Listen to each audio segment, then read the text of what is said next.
रहस्य तो हमारे मन को मोहित करते हैं। चश्मा पहने हुए हाँ लोग रहा है कि बगले में हमारा मन भी नई खोजों से खुश होता है और वहाँ वाह कितना अच्छा लुक है। पौधों को पाकर रोमांचित हो उठते हैं। हमको तो बहुत अच्छा लग रहा है।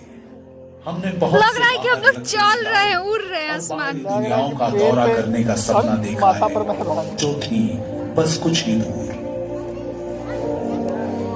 इसको खोल के नहीं पता चल रहा है, पहन के पता। हम पहुंच गए। हाँ दिखाई दे रहा है। कृत्रिम उपग्रहों को लॉन्च किया जिनकी हम आसमान में निगरानी कर सकते थे। जल्द ही वे उपग्रह हमारी तरफ और अनंत आकाश की ओर देखने लगे।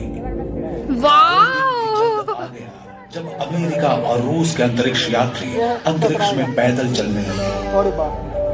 वो यादें भी बहुत पुरानी नहीं हुई जब धरती के इंसान ने चंद्रमा की सतह पर कदम रखा। ये सब तेजी से घट रहा था। ब्रह्मांड के दिख रहा है, सब दिख रहा है जैसे आपको दिख रहा है। मानव जाति का जन्म पलक झपकने भर पहले हुआ था और आज हम अपने ग्रह से कितनी दूर तक निकल आए हैं। साल 1961 किसी मानव को पहली बार अंतरिक्ष की कक्षा में प्रक्षेपित किया गया था। अगले साल मेरिनर 2 यान अपनी यात्रा पर निकला और पृथ्वी को पीछे छोड़ते हुए जा पहुंचा हमारे निकटतम ग्रह शुक्र तक। अब तक कुल 10 मेरिनर यान मंगल, शुक्र और बुध की यात्रा पर जा चुके हैं। उन्होंने हमारे आसपास के ग्रहों की मैपिंग की। हमने उन्हें विस्तार पूर्वक देखा। हमें मौसम की जानकारी भी मिली। कुछ लोग निराश हुए जब मेरिनर्स को कोई राक्षसी एलियन या भिन्न ग्रही डायनासोर से भरा कोई उष्णकटिबंधीय जंगल नहीं मिला। लेकिन हमारी वैज्ञानिक भूख तेज हो गई थी। प्रोजेक्ट मेरिनर के बाद और भी आगे बढ़ गया एक नया महत्वाकांक्षी कार्यक्रम वॉयेजर। वॉयेजर 3 के वैज्ञानिकों और इंजीनियरों ने हमारे सौर मंडल के बाहरी ग्रहों के रहस्यों को जानने के लिए 2 एक जैसे अंतरिक्ष यान तैयार किए, वॉयेजर 1 और 2। उनका पहला गंतव्य था बृहस्पति और शनि। लेकिन ऐसे दूर के लक्ष्य कठिन चुनौतियां लेकर आए। आखिर कैसे वॉयेजर पृथ्वी से अरबों किलोमीटर दूर के गैस पिंडों को पार कर पाए? उनका साथ दिया किस्मत ने। पृथ्वी, बृहस्पति, शनि, यूरेनस और नेपच्यून सभी अनुकूल स्थिति में आ रहे थे। अगले 176 सालों तक वे फिर से उस सुविधाजनक सीधी रेखा में नहीं आएंगे। ये बिल्कुल सही समय था।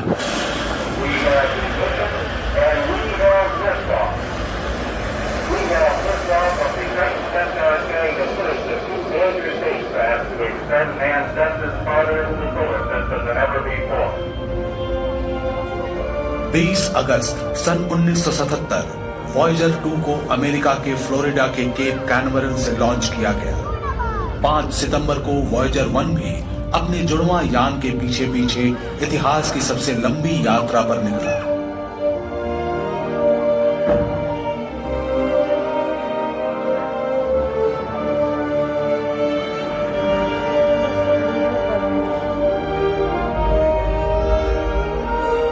लॉन्च के कुछ ही समय बाद लगभग 120 लाख किलोमीटर दूर एक सही जगह से वॉयेजर 1 ने एक ही फ्रेम में खींची चंद्रमा के साथ पृथ्वी की तस्वीर। पहली बार हमने देखा कि अंतरिक्ष की गहराई से हमारी धरती और उसका उपग्रह कितने छोटे दिखते हैं। लेकिन मुश्किल वातावरण और लंबी यात्रा के खतरे सामने आ रहे थे। वॉयेजर 2 ने धरती के सिग्नल्स का जवाब देना बंद कर दिया और 2 ने पहेली को सुलझाने में मदद की। द ग्रेट रेड स्पॉट एक विशालकाय तूफान है। ये सौर मंडल में अब तक की सबसे बड़ी वायुमंडलीय हलचल है जो सदियों से हो रही है। वॉयजर द्वारा बृहस्पति के अवलोकन से कई आश्चर्यजनक तथ्य सामने आए। 1000 किलोमीटर से अधिक लंबी बिजली का कड़कना और ध्रुवों पर ध्रुवीय ज्योति यानी ऑरोरा, बिल्कुल हमारी धरती की जैसा। वॉयजर की मदद से वैज्ञानिक ये भी देख सकते थे कि बृहस्पति धुंधले छल्लों से घिरा हुआ था, जो कि लगता है कि छोटे धूल के कणों से बने हैं। यान के नजदीक जाने पर जोवियन उपग्रहों की भी करीब से तस्वीरें मिली, जो थे यूरोपा, गैनीमेड, कैलिस्टो और आयो।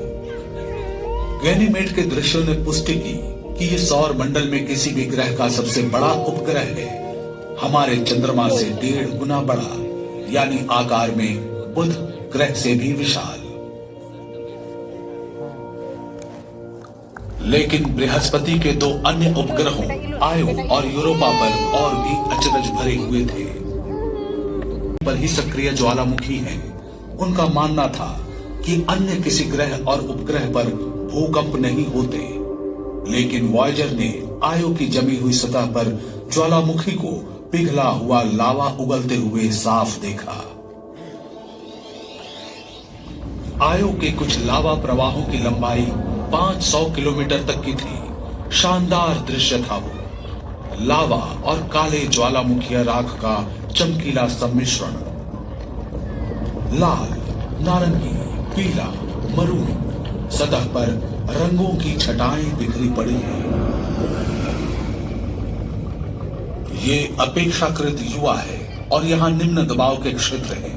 यहाँ के पहाड़ धरती के पहाड़ों से भी ऊंचे हैं। जो निष्प्राण लगता था, वो आयो अपने सैकड़ों ज्वालामुखियों के साथ इस सौर मंडल में भूगर्भीय रूप से सबसे सक्रिय है। एक और जोवियन उपग्रह यूरोपा के साथ आमना सामना भी बेहद रोचक था। वैज्ञानिक पहले से ही जानते थे कि यूरोपा बर्फ से ढका हुआ है। वॉयजर यानों ने बताया कि कई किलोमीटर मोटी बर्फ की परत के नीचे छिपा है तरल पानी का एक महासागर। वास्तव में यूरोपा में पृथ्वी की तुलना में कहीं अधिक पानी है, लगभग 2 या 3 गुना ज्यादा।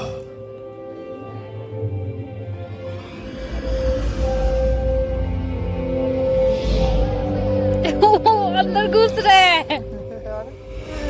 क्या आ गया?